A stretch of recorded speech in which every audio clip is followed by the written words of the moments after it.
Bonjour, je suis Frédéric Morena de la société Copland. Bienvenue dans l'épisode numéro 2 consacré au nouveau groupe de condensation CO2 NewCool. Aujourd'hui, je vais vous expliquer comment paramétrer le régulateur via l'écran tactile, le VisioTouch.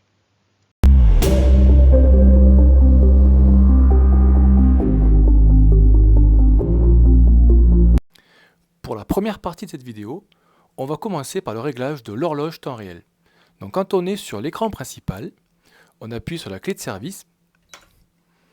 Ensuite, on va sur la deuxième page et on a l'icône RTC qui veut dire Real Time Clock.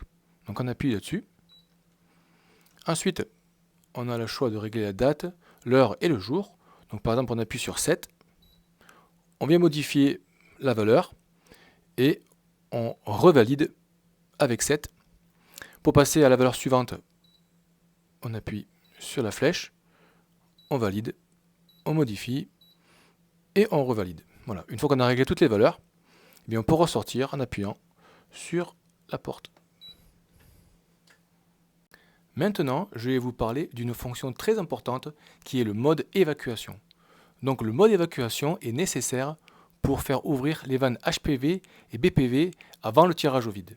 Donc pour accéder à cette fonction, on appuie sur la clé de service. Voilà, et on descend de 2 écrans. Et on a ici l'icône évacuation. On clique sur le mot évacuation. Et pour activer la fonction, on appuie sur Enable. Et normalement, le mode d'évacuation se lance. Donc là, je suis sur un groupe démo, donc il n'y a pas de mode d'évacuation. Mais logiquement, les deux vannes s'ouvrent à 100%. Et donc je vais vous montrer les vannes dont on parle. On a la vanne BP qui est ici et la vanne HP qui est ici. Donc elle s'ouvre à 100% pour que le tirage au vide soit optimal. Et lorsque on aura commencé la charge et qu'on aura mis la pression dans le système, lorsqu'on va arriver à 10 bars, eh bien ces deux vannes vont se refermer.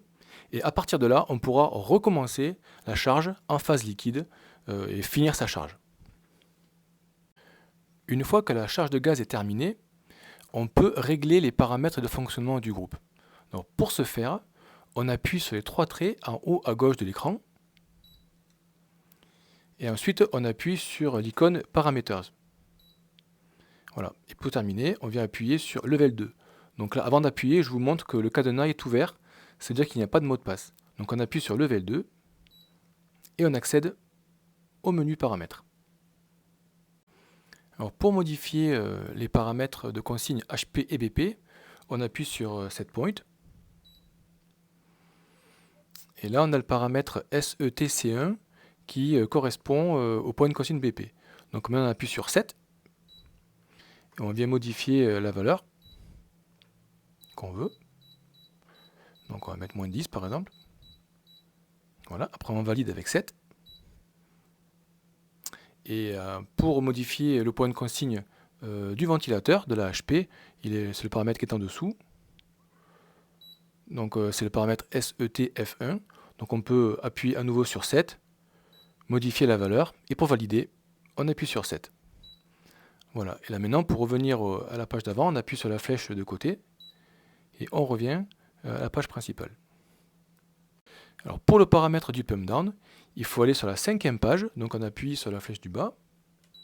Donc là ici on voit le nombre de pages, on a 2 sur 5, 3 sur 5, 4 sur 5, 5 sur 5. Et on a l'icône Pump Down qui apparaît, donc on clique sur Pump Down. Voilà, donc alors le seul paramètre qu'on a réglé, c'est le paramètre SPF1, qui est le différentiel entre le point de consigne BP et la valeur d'arrêt du compresseur.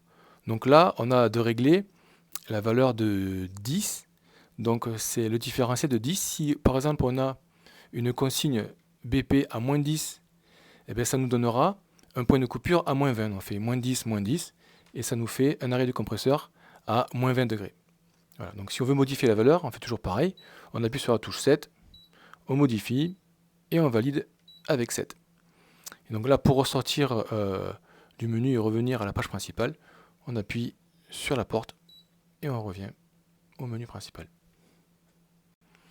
Alors pour continuer, je vais vous expliquer comment ouvrir manuellement la vanne HP ou la vanne BP pendant une maintenance. Donc on appuie sur le symbole de la vanne et du ventilateur qui est au milieu. Voilà. Alors, par exemple, je vais aller ouvrir la vanne BP. Donc j'appuie sur la vanne BGV qui est ici. Et donc là, maintenant, j'appuie sur Set. Et je viens régler Enable pour dire activer la fonction. Je revalide avec Set. Et donc je vois maintenant que j'ai la main pendant 30 minutes, ce qui est écrit ici, Override Time 30 minutes. Donc je vais maintenant aller sur le pourcentage d'ouverture de la vanne. Je vais rentrer par exemple 30%. Après je valide. Et donc j'ai ma vanne qui s'est ouverte de 30%. Voilà, donc une fois que j'ai fini mon intervention, je retourne sur Enable. J'appuie sur Set.